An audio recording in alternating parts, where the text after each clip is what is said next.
എന്നാ ഞാൻ വരട്ടെ. ശരി. വരട്ടെ സാർ. ഓ, എന്താടാ നിനക്ക് ഇഷ്ടപ്പെട്ടോ? ആ എനിക്ക് ഇഷ്ടപ്പെട്ടു. എന്നാ എനിക്ക് ഇഷ്ടപ്പെട്ടില്ല. അതിന് ഉണ്ണിത്താനും വേണ്ടി അല്ല നോക്കിയത്. നന്ദന് പറ്റിയതല്ലെന്ന് തന്നെ ഞാൻ പറഞ്ഞ. എന്താ നീ അവൾക്ക് കണ്ട കുറവ്? നിന്നെ അവളെയും കൂടി കണ്ടിട്ട് അച്ഛനെയും മോളെയും പോലെ ഇരിക്കുന്നു. ഓ, അത് സാരമില്ല. സാരമില്ലെങ്കിൽ പോട്ടെ. പിന്നെ ഉണ്ട് പ്രശ്നം. എന്തു പ്രശ്നം? എന്താ കുട്ടിയുടെ നാള്? ഉത്രാടം. അയ്യോ, ആ നാള് നന്ദന്റെ നാളുമായിട്ട് ഒരിക്കലും പൊരുത്തപ്പെടില്ല. ചതയം ഒരു പക്ഷെ നന്നായിട്ട് ചേരും. അത് നിന്റെ ആളല്ലേ? അതെ, ഞാനാകുമ്പോ പ്രായത്തിൽ ഇതുപോലെ വ്യത്യാസം ഫീൽ ചെയ്യില്ല. അപ്പൊ അതായിരുന്നു അതിന്റെ കാര്യം. ആ, ചുമ്മാതല്ല നന്ദനോട് സംസാരിക്കണമെന്ന് ചോദിച്ചപ്പോ താൻ കയറി വിലക്കിയത്. നടക്കത്തില്ലേ? പിന്നെ ഈ പരിവരുത്ത ശബ്ദം ആ ഇളം പെങ്കൊച്ചിനെ കേൾപ്പിക്കേണ്ട ആവശ്യമുണ്ടോ? കൊച്ചു പേടിക്കാണെങ്കിൽ ഉണ്ണിത്താന് വേണ്ടി ഞാൻ ആലോചിക്കാം. പക്ഷെ സർക്കാർ ഓഫീസില് ജോലിയും മുട്ടറ്റ മുടിയൊന്നുമില്ല. മുടി വളരാനുള്ള സാധനങ്ങളൊക്കെ മാർക്കറ്റിൽ കിട്ടും. പിന്നെ ജോലിയുടെ കാര്യം, ഫാദറില്ല സർവീസ് ഇരുന്ന് മരിച്ച ആ ജോലി ആദരയ്ക്ക് കിട്ടും. പുള്ളിക്കാരനെ കണ്ടിട്ട് അകാലത്ത് വെടിതീരുന്ന സർവ്വലക്ഷണമുണ്ട്. അങ്ങനൊന്നും പറയാതെ വണ്ടിയിലോട്ട് കയറി. അയ്യോ, എന്ത് പറ്റി? എന്റെ കർച്ചീഫ് മറന്നുപോയി. ഇവിടെ ഉണ്ട്. ഓഹോ, ഒരു മുടിഞ്ഞ മറവി. ഓഹോ, ഡോക്ടറെ കാണിക്കണം. ഇയാള് ഇങ്ങോട്ടാ. വരുന്നുണ്ട്. വാ.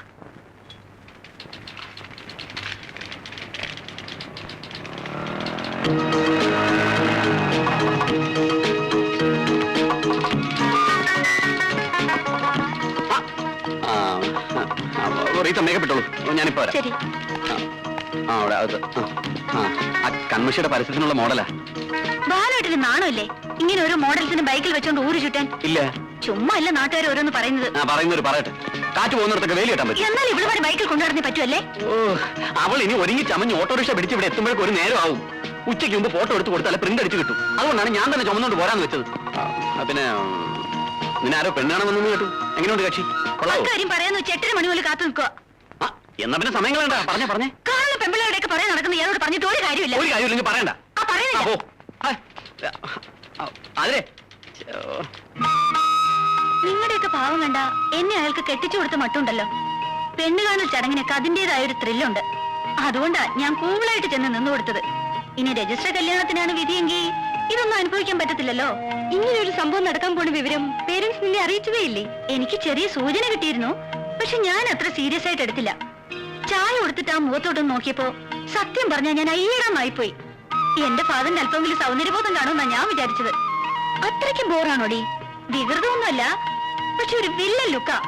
ഒരുമാതിരി ഈ കോൺട്രാക്ട് അവസാനിപ്പിച്ച് നേരത്തെ പോരുന്ന ചില പട്ടാളക്കാരില്ലേ, അതുപോലെ ഇരിക്കും. അപ്പൊ നിനക്ക് ഇഷ്ടമില്ലെന്ന് നീ അച്ഛനോട് പറഞ്ഞില്ലേ?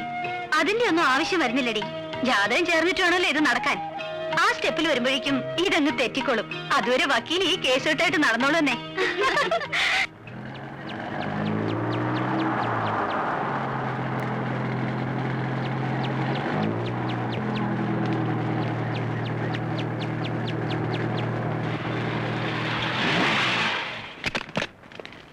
റെസ്റ്റ് എടുക്കട്ടെ. വല്ലവരും കണ്ടാ വിചാരിക്കും ഞാൻ ഡ്രൈവറും നീ വലിയ പബ്ലിക് പ്രോസിക്യൂട്ടറുമാണെന്ന്. കാപ്പി എടുത്തു വെച്ചിട്ടുണ്ട് രണ്ടുപേർക്കും, വന്ന് കുടിക്കേ. കേട്ടോമേ, അമ്മയുടെ അരുമ മകൻ പബ്ലിക് പ്രോസിക്യൂട്ടർ നന്ദകുമാർ എന്ന് കോടതിയിൽ ഒരു കലക്കി. തോമസ് സെക്രട്ടറിയ ഉൾപ്പെടെ 5 പേർക്ക് ചുളുവി ജീവപര്യന്തം സംഘടിപ്പിച്ചു കൊടുത്ത്. ഒന്നും നിർത്താമോ? കാറെ കയറിയപ്പോ തുടങ്ങിയാണല്ലോ ഈ കളത്തില്. എന്തുദ്ദേശിച്ചായി സോപ്പ് പതപ്പിക്കുന്നത്? എന്ത് സോപ്പ്? അയ്യോ, ഞാൻ ബെഞ്ച് ക്ലാർക്കായിരിക്കാൻ തുടങ്ങിയിട്ടെ വർഷം 10-12ആയി. പല കൊടികുത്തിയ വക്കീലന്മാരുടെ വാദങ്ങൾ ഞാൻ കേട്ടിട്ടുണ്ട്. പക്ഷെ നന്ദനെ പോലെ വാദിക്കാൻ അറിയാവുന്ന ഒരു വക്കീലിനെ ഭൂമി മലയാളം കണ്ടിട്ടില്ല. അമ്മേ, എന്താ അമ്മേ എന്നെ സൂപ്പിക്കാമേ? എന്തിനാന്നറിയാം? എന്റെ കല്യാണം കഴിഞ്ഞിട്ടും ഇവൻ ഇവിടെ തന്നെ പറ്റിക്കൂടണം. അതിനാണ് ഈ സോപ്പ്. ഓസിനൊന്നും അല്ലല്ലോ, മാസാമാസം 100 രൂപ എണ്ണി അമ്മയുടെ കയ്യിലോട്ട് കൊടുക്കുകയല്ലേ. പിന്നെ നിന്റെ 100 രൂപ കൊണ്ടല്ലേ ഇവിടുത്തെ കാര്യങ്ങൾ നടന്നേ. പോടാ.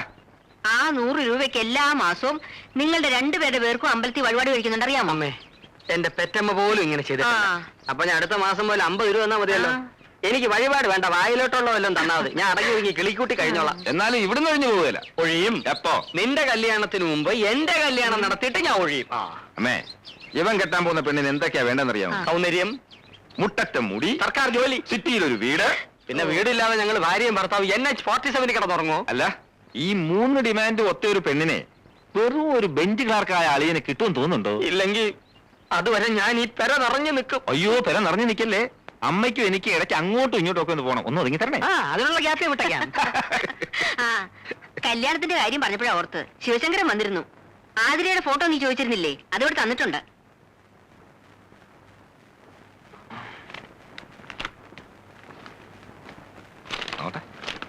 എവിടെ നോക്കട്ടെ നോക്കട്ടെ. നേരി കണ്ടതുപോലല്ല. അതെ, ഫോട്ടോയിൽ കുറച്ചുകൂടെ മെച്ചൂരിറ്റി ഫീൽ ചെയ്യുന്നുണ്ടല്ലേ? അതല്ല, നേരിട്ട് കണ്ടപ്പോ അച്ഛനെയും മോളെയും പോലുണ്ടായിരുന്നു. ഇപ്പോ അപ്പൂപ്പനെയും കൊച്ചുമോളെയും പോലുണ്ട്. പറഞ്ഞേ അവൻ കുശുമ്പ് കൊണ്ട് പറയുന്നതല്ലേ, നീ പോയി കാപ്പുടിക്ക്. എടുത്ത് മുഴുവനെ അങ്ങോട്ട് ഞാണ.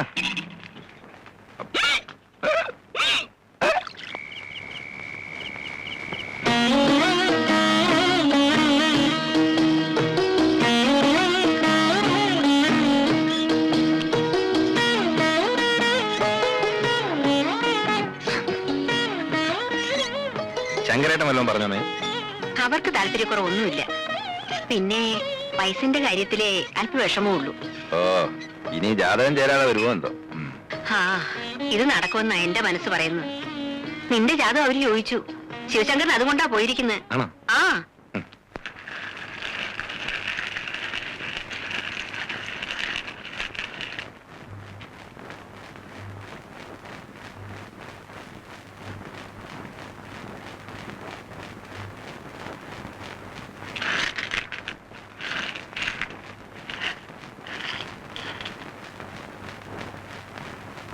ഈശ്വരാധീനം കൊണ്ട് ഈ ജാതകങ്ങളുടെ ഗണം രണ്ടും ഒന്നാ.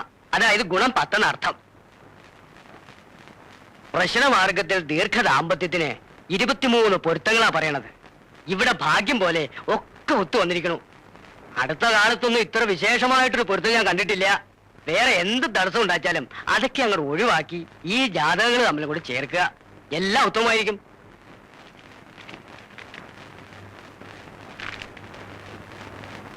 പിന്നെ നിനക്ക് ആരെയും ഇഷ്ടം അത് പറ. ഇതുവരെ നീ വിചാരിച്ച നടന്നത്. ഇനി എന്റെ മോൾ അങ്ങനെ വിചാരിക്കണ്ട. ഞങ്ങളുടെ തീരുമാനത്തിന് വിലയുണ്ടോന്ന് അറിയണമല്ലോ. എന്താ അവൾക്ക് ഈ വിവാഹം ഇഷ്ടമല്ലെന്ന് ഏക്കും ചൊല്ലുമില്ലാതെ വളർത്തിയതിന്റെയാ. എന്താ മോളെ കാര്യം?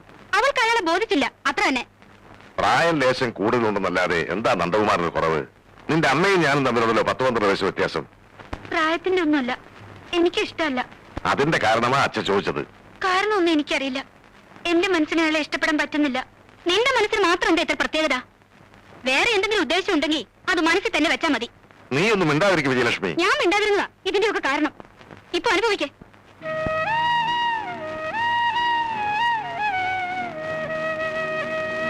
മക്കളെ നിലയ്ക്കും വിലയ്ക്കുമല്ല വളർത്തിയെന്ന് പറഞ്ഞ് നിങ്ങളുടെ അമ്മേനെ എപ്പോഴും കുറ്റപ്പെടുത്തിയിട്ടുണ്ട്. ഒരു സർക്കാർ ജീവനക്കാരന്റെ പ്രാരാബ്ധങ്ങൾ ഒന്നും അറിയിക്കാതെയാ ഞാൻ നിങ്ങളെ വളർത്തിയത്. നിങ്ങളുടെ ഒരാഗ്രഹങ്ങൾക്കും ഈ അച്ഛൻ ഇതുവരെ എതിര് നിന്നിട്ടില്ല. അതൊന്നും വേണ്ടിയിരുന്നില്ല എന്ന് അച്ഛൻ ഇപ്പോഴും തോന്നിയിട്ടില്ല. പക്ഷേ അച്ഛനൊരു തീരുമാനമെടുത്താൽ മോൾക്കത് സ്വീകാര്യമാവും എന്ന അച്ഛൻ കരുതിയത്. ആദ്യം തന്നെ ഞാൻ അയാളെ വെറുത്തുപോയി. ഇനി എനിക്ക് ഇഷ്ടപ്പെടാൻ ഒരു കാരണവുമില്ലാതെ ഒരാളുടെ വെറുപ്പ് കാണിക്കുന്നത് എന്താണെന്ന് എനിക്ക് മനസ്സിലാകാത്തത്. നന്ദകുമാറിന് സ്വന്തമായ ഒരു ജോലിയുണ്ട്, സമൂഹത്തിൽ മാന്യമായ സ്ഥാനം, സ്വന്തമായ ആദർശവും അഭിപ്രായമുള്ള ചെറുപ്പക്കാരൻ. വീട്ടിൽ വേറെ ബാധ്യതകളില്ല. മകൾക്കൊരു ഭർത്താവിനെ കുറിച്ച് ചിന്തിക്കുമ്പോ ഒരച്ഛനെ കൂടുതൽ എന്താ ആലോചിക്കാനുള്ളത്? അച്ഛൻ പറയുന്നതെല്ലാം ശരിയായിരിക്കും. പക്ഷേ ഞങ്ങൾ തമ്മിൽ ഒരു ചേർച്ചയില്ല. അതിനെ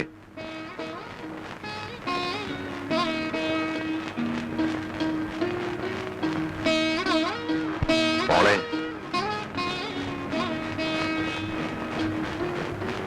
മോൾക്ക് ഇങ്ങനെ ഒരു ആലോചന നടക്കുന്നുവെന്ന് അറിഞ്ഞിട്ടും മോൾ എതിർപ്പൊന്നും പറഞ്ഞില്ല. ജാതകങ്ങൾ തമ്മിൽ നല്ല പൊരുത്തമാണെന്ന് കൂടി കണ്ടപ്പോ അച്ഛൻ വാക്ക് കൊടുത്തുപോയി. അച്ഛനെ ഇത് മാറ്റി പറയണോ? മോള് സ്വസ്ഥമായിട്ടൊന്ന് ആലോചിക്കും.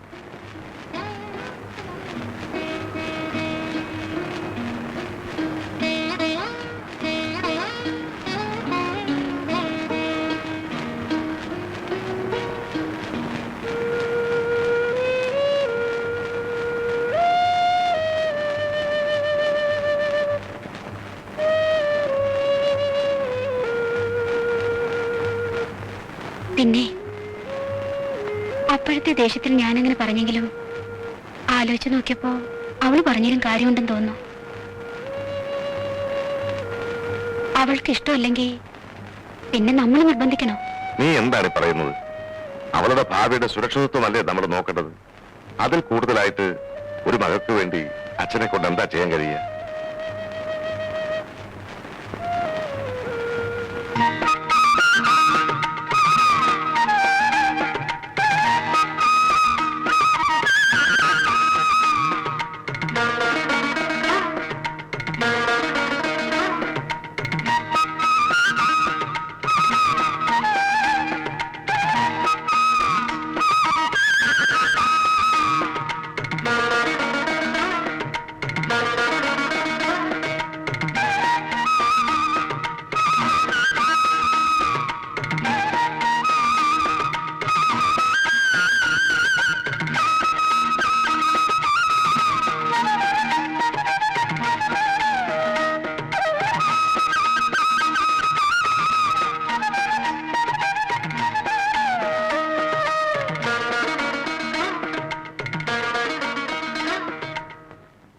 കണ്ണിന് ചുറ്റുമുള്ള കറുപ്പ് എങ്ങനെ മാറ്റാം?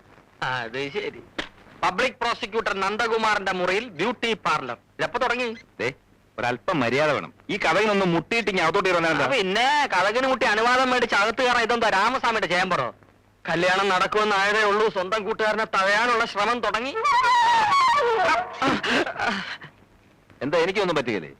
പിന്നൊരു കാര്യം, പാൽപ്പാട പുരട്ടുകൊണ്ട് മാത്രം ഈ മുഖത്തെ രൗദ്രഭാവം മാറില്ല, അതിന് പ്ലാസ്റ്റിക് സർജറി തന്നെ വേണം. കുറെ പേരെ വാദിച്ച് തൂക്കിലേറ്റിയതല്ലേ, വെറുതെ എന്തിനാ പാലിന്റെ വിറ്റാമിൻ കളയുന്നത്? ഈ അറിവ് പകർന്നു തരാനായിരിക്കും അവിടുന്ന് ഇപ്പൊ ഇങ്ങോട്ട് എഴുന്നള്ളിയത്.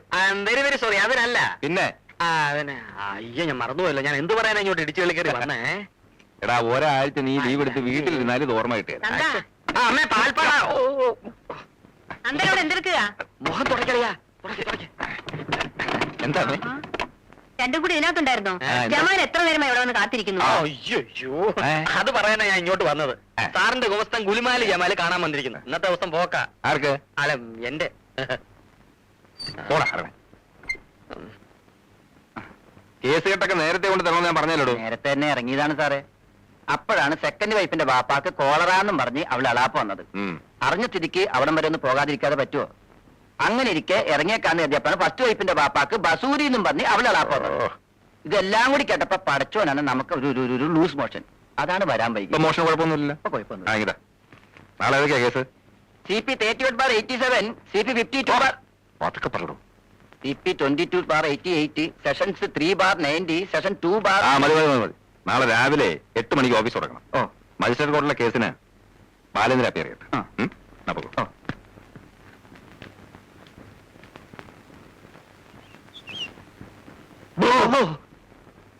താൻ പബ്ലിക് പ്രോസിക്യൂട്ടർ നന്ദകുമാറിന്റെ ഗുമസ്തനായിരിക്കാം, പക്ഷെ അങ്ങേര് മാത്രം താമസിക്കുന്ന വീടല്ല ഇത്. കേസ് കേട്ട് ഡിസ്കസ് ചെയ്യണമെങ്കിൽ അത് വക്കീൽ ആഫീസിലോ കോടതി തിണ്ണയിലോ വെച്ച് ആയിക്കോണം. ഒരു നിസ്സാരനായ വക്കീൽ ഗുമസ്തനായ താൻ ഒരു ബെഞ്ച് ക്ലാർക്കായ എന്റെ വീട്ടിൽ ഇങ്ങനെ എപ്പോഴും പിച്ചക്കാരനെ പോലെ കയറി ഇറങ്ങുന്നുണ്ടാൽ ആളുകൾ തെറ്റിദ്ധരിക്കോളൂ. അന്ന് ഞമ്മളാണല്ലേ, പെണ്ണൊന്നും അല്ലല്ലോ. പോമരട്ടെ, അതൊക്കെ അന്വേഷണ കമ്മീഷന്റെ റിപ്പോർട്ട് വന്നിട്ട് തീരുമാനിക്കാം. താൻ ഇവിടെ വരുന്ന എനിക്ക് ബുദ്ധിമുട്ടാ. ആരുടെയും സ്വാധീനത്തിൽ വീഴാത്ത സത്യസന്ധനായ ഒരു ബെഞ്ച് ക്ലാർക്കാണ് ഞാൻ. അതെനിക്കറിയാടോ. അറിയാം. സാറും നന്ദകുമാർ സാറും 10ാം ക്ലാസ് വരെ ഒരുമിച്ച് പഠിച്ചവരാണെന്നും നന്ദകുമാർ സാറിന്റെ വിദ്യാഭ്യാസ രേഖ ഇടയ്ക്ക് വെച്ച് മുറിയാതിരുന്നതുകൊണ്ട് അദ്ദേഹം പഠിച്ച് വലിയൊരു വക്കീലായെന്നും ക്ലാസ്മേറ്റായ ഉണ്ണിത്താൻ സാറിന് വിധി ഒരു ബെഞ്ച് ക്ലർക്കാക്കിയെന്നും വാദി പ്രതി സാക്ഷി വ്യത്യാസമില്ലാതെ കോടതി വരാതെ പറയണേ നമ്മൾ കേട്ടിട്ടുണ്ട്. അത് ഞങ്ങളൊന്നും ഇപ്പോഴും ഒരു എടാ പോടാ ബന്ധമാണുള്ളത്. പണ്ടുണ്ടതും പാളയെ തൂറിയതുമായ ചരിത്രം പറഞ്ഞ് പ്രഗത്ഭനായ ഒരു പബ്ലിക് പ്രോസിക്യൂട്ടറിന്റെ കൂടെ നിസാരനായ ഒരു ബെഞ്ച് ക്ലർക്ക് ഇങ്ങനെ പതയടിച്ച് കഴിയുന്നത് പ്രോട്ടോകോളിൽ ചേർന്നല്ലെന്നേ ഞമ്മക്ക് പറയാനുള്ളൂ. ബെഞ്ച് ക്ലർക്ക് ബെഞ്ചിൽ ഇരുന്നാ മതി, മേശപ്പുറത്ത് കയറണ്ട. വെറുതെ അല്ലടോ തന്റെ രണ്ടമ്മായിയപ്പന്മാർക്കും കാളറയും വസൂരിയും തനിക്ക് ലൂസ് മോഷനും വരുന്നു. തന്റെ മനസ്സിലിപ്പ് ശരിയല്ലല്ലോ. അത് പിന്നെ ഇവനെ ഗുമസ്തരാക്കിയ വക്കീലിനും വരും ലൂസ് മോഷൻ.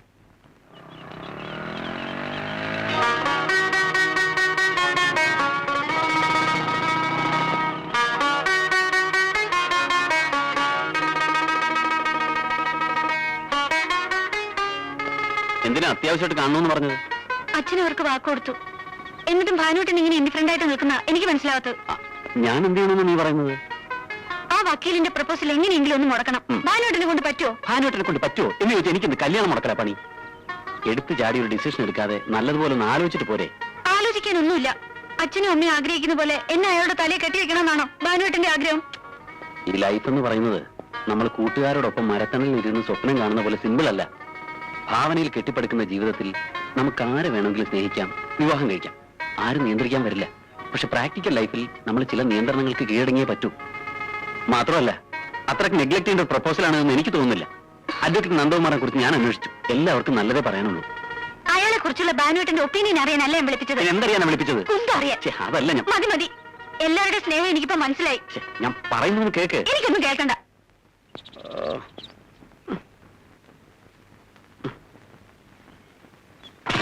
ഭാനുവേട്ടനും കൂടി കൈയൊഴിഞ്ഞ സ്ഥിതിക്ക് ഇനി എന്ത് ചെയ്യാനാ നിന്റെ പരിപാടി?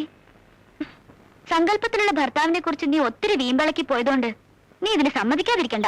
നിന്റെ സൗന്ദര്യ സങ്കല്പം കുറച്ച് കടന്നുപോയി, അതാ ഇങ്ങനെ പറ്റിയത്. ഇനി ഇപ്പൊ കഴുത്ത് നീട്ടി കൊടുക്കുന്നതാ മോളെ ബുദ്ധി. അതിന് വേറെ ആളെ നോക്കണം. ഞാനൊരു വഴി പറയാം. എന്റെ വീട്ടിനടുത്തുള്ള ഒരു കുട്ടിക്ക് ഇങ്ങനെ ഒരു സന്ദർഭം വന്നപ്പോ ചെയ്തൊരു വിദ്യയുണ്ട്. അങ്ങനെ ചെയ്താലോ? അതെന്താ? കല്യാണ നിശ്ചയം കഴിഞ്ഞതിന്റെ അടുത്ത ദിവസം രാവിലെ അവൾ സധൈര്യം ഭാവി വരന്റെ വീട്ടിലേക്ക് കയറി ചെല്ലുന്നു.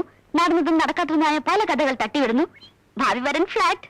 പിന്നീട് അവള് സന്യസിക്കാൻ പോയെന്ന് നാട്ടുകാർ പറയുന്നത് കേട്ടത്. ഐഡിയ.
അഡ്വക്കേറ്റ് നന്ദകുമാർ അറിയുന്നതിന്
മിസ്റ്റർ നന്ദകുമാർ,